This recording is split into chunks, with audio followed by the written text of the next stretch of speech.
Good morning. Bonjour tout le monde. Merci d'être venu. And I'll just say thank you to all of colleagues from Canada who have come to South Africa for the G20. I also want to begin by thanking President Ramaphosa for his leadership in hosting the first G20 Leaders Summit in Africa, as well as his generous hospitality and that of his team. Now, when President Ramaphosa attended the G7 in Kananaskis back in June, we discussed our shared priorities for Canada's G7 presidency and South Africa's G20. And even though Canada and South Africa are separated by long physical distances, we're bound by deep historical ties, by enduring friendship, and a promising future together. I just want to recall our Prime Minister, Brian Mulroney, standing in solidarity with South Africans in their struggle for freedom, leading by imposing sanctions and advocating for an end to apartheid. When South Africa emerged as a democracy, Canada was amongst the first nations to engage as their partner. Canadian judges and lawyers shared lessons from our own experience with the Charter of Rights and Freedoms as South Africans wrote theirs. And that legacy of cooperation continues today. Our firefighters, on both sides, are deployed across oceans when wildfires rage, as they do all too frequently. Our scientists collaborate in agriculture, artificial intelligence, and clean technology. Our entrepreneurs are building partnerships that stretch from Cape Town to Calgary. And it's that spirit of cooperation that has underpinned our work at this summit. 2 decades ago, in the aftermath of the Asian financial crisis, Canada's then Finance Minister, Paul Martin, helped to design the G20. His argument at the time was that the world's most significant economies, both advanced and emerging, should meet regularly to strengthen financial stability and global governance. The G20's mission was to bring together the global North and South, to ensure that fast-growing economies such as China, India, Brazil, and South Africa had their seat at the table, and to make an increasingly interconnected global economy work for everyone. Well, that mission endures. The assumptions beneath it have been transformed. This G20 meeting takes place in a very different world. For generations, middle powers like Canada have benefited from a rules-based multilateral trading system and an open global financial order. Our geography gave us privileged access to the world's largest economy and distanced us from many of the world's threats. Et maintenant, la stratégie économique des États-Unis est passée de multilatéralisme à une approche bilatérale et plus dirigée. Et les institutions multilatérales sur lesquelles des puissances moyennes comme le Canada se sont longtemps appuyées, de l'OMC à l'ONU, plient sous les poids de cette nouvelle ère. Nous ne vivons pas une transition, mais une rupture.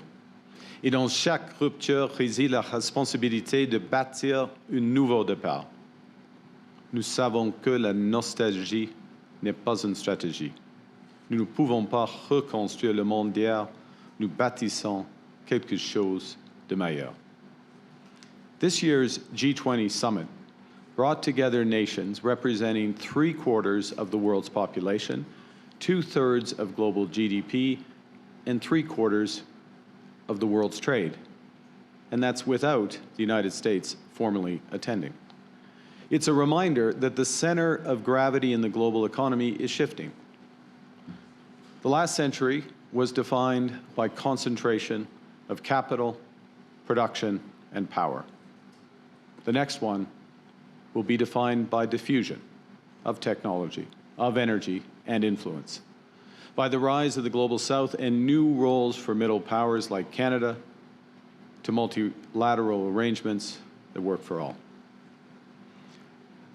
Our task is to ensure that Canada doesn't only endure this shift, but that we prosper under it. And that demands a new economic strategy. It's why Canada is signing new deals with new partners, diversifying our trade and attracting billions of dollars of new investment into our country. Under South Africa's presidency, this G20 is focused on solidarity, equality, and sustainability, priorities that Canada strongly supports. And these values define how Canada is building now. We're building inclusively, in full partnership with First Nations, the Inuit, and the Métis. We are building in solidarity with workers, creating good union jobs. We're building sustainably, because reducing emissions is not just a moral duty, it's an economic imperative. And we're aligning our approach to our strengths in clean energy, critical minerals, and infrastructure. Lundi, juste avant notre départ pour cette visite aux Émirats arabes unis, notre premier budget fédéral a été adopté. Au cours de ce budget se trouve un plan ambitieux visant à libérer 1 000 milliards de dollars de nouveaux investissements au cours des 5 prochaines années. Et une partie de ce plan consiste à doubler nos exportations vers des marchés autres que les États-Unis, ce qui pourrait générer 300 milliards de dollars en nouveaux échanges au cours de la prochaine décennie. Pour alimenter cette ambition, nous diversifions notre commerce et concluons de nouveaux accords avec de nouveaux partenaires et investisseurs. Nous bâtissons grand et nous bâtissons pour que tout le monde en profite. At a time when too many countries are retreating into geopolitical blocs or the battlegrounds of protectionism, Canada believes that the G20 must remain a bridge. At this year's summit, we've deepened our partnerships.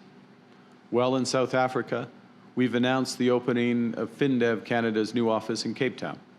This office will finance sustainable development projects and connect Canadian firms to new opportunities across Africa. Canada and South Africa have also just agreed to launch discussions on a new foreign investment protection agreement, which will catalyze even greater private sector engagement in the infrastructure, clean energy, and minerals space in this country. We have advanced work on a critical minerals production alliance building on the G7 standard-based markets roadmap, and we've secured South Africa's agreement to continue those discussions toward greater cooperation on the sourcing, responsible sourcing of those minerals and investor protections. In the last 3 days, I've also held several bilateral meetings. Canada's re-engaging pragmatically with global giants India and China. Yesterday, Canada, India, and Australia formed a new trilateral partnership on technology and innovation, which will accelerate our cooperation on critical and emerging technologies.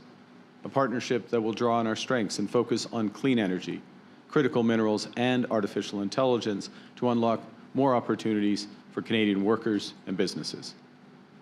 Prime Minister Modi and I are meeting later today to discuss our broader trade relationship. Yesterday, Canada met the EU and Vietnam in its capacity as the incoming chair of the CPTPP trade agreement, and we began discussions on greater integration between the CPTPP and the EU. Linking those two of the world's largest trading blocs, representing over 1 billion people, will expand trade, catalyze investment, and increase partnerships across a range of areas from AI to energy in the Indo-Pacific, Europe, and of course, very much in Canada. Our senior officials will convene over the following months with a mission to deliver concrete results in this new bloc early next year. In addition, Canada is maintaining our leadership in global health and science. On Friday, we pledged $1 billion to the Global Fund, which will protect millions of people from the world's deadliest infectious diseases. The Global Fund has already helped over 25 million people access HIV medicines, treated 7 million people for tuberculosis, and protected more than 160 million people from malaria. Our new government is working for Canada to move from reliance to resilience by building a broad and dense web of new partnerships, and creating new economic opportunities that will make Canada stronger both at home and abroad. As we deepen our trade relationships with reliable partners, we are building massive trade and transportation infrastructure at home in Canada. Nous bâtissons de grands projets nationaux qui transformeront l'avenir du pays. De nouveaux ports, des mines, des corridors énergétiques, des projets de mise en valeur des minéraux critiques et des initiatives d'énergie propre qui connecteront davantage notre économie, diversifieront nos industries et nous permettront d'exporter vers de nouveaux marchés partout dans le monde. En tant que l'un des rares pays au monde à posséder une technologie nucléaire propre, le réacteur CANDU, nous accélérons le déploiement nucléaire des SMR commerciaux aux réacteurs de grande capacité. En septembre, nous avons annoncé une première série de grands projets qui seront examinés de manière accélérée par notre nouveau bureau de grands projets. Et la semaine dernière, nous avons annoncé une deuxième série. Au total, ces projets représentent plus de 115 milliards de dollars en nouveaux investissements. To turbocharge construction, development, and the creation of high-paying careers, we're signing new deals and finding new investors to fuel our plans and Canada's economic ambition. Earlier this week, I was in the United Arab Emirates, where I met with the leading sovereign wealth funds and CEOs to attract new investment into Canada. We signed an investment protection agreement, and we launched negotiations on a new comprehensive economic partnership. At the conclusion of my visit, I welcomed the decision of the UAE to invest $70 billion in Canada. This powerful vote of confidence in our economy represents one of the largest foreign direct investments in Canada's history and will create high-paying careers across our country, from energy to agriculture and artificial intelligence. Overall, we've announced almost a dozen new economic and security partnerships across 4 continents in less than 6 months. On Monday, we signed a new partnership with Sweden to increase collaboration on trade, investment, and innovation. We've signed agreements with the European Union in trade and defense, with Germany in critical minerals, with Chile in technology. We finalized a new trade agreement and economic partnership with Indonesia. We launched negotiations, free trade negotiations with Thailand and the Philippines as we accelerated our work to finalize our free trade agreement with the ASEAN nations over the next year. That's 20% of global GDP. Lorsque les historiens se pencheront sur la décennie à venir, ils y verront un moment charnière, celui où l'ordre d'après-guerre froide a cédé la place à un ordre plus contesté, mais aussi plus avantageux pour le Canada, si nous choisissons d'en saisir l'occasion. Ils reconnaîtront que le Canada, nation forgée par des bâtisseurs, des voyageurs, des preneurs de risques, a choisi de bâtir de nouveau, de prendre des risques à nouveau et de tracer de nouvelles voies. At the start of my remarks, I recalled that the ties between Canada and South Africa are deep. For many Canadians, these bonds were exemplified by Nelson Mandela's 2 addresses to our Parliament. The first was in 1990, just months after his release from prison. The second came in 1998. When he was a president, he thanked Canadians for their efforts for justice in South Africa. And amongst President Mandela's many powerful words, one reflection echoes with resonance today.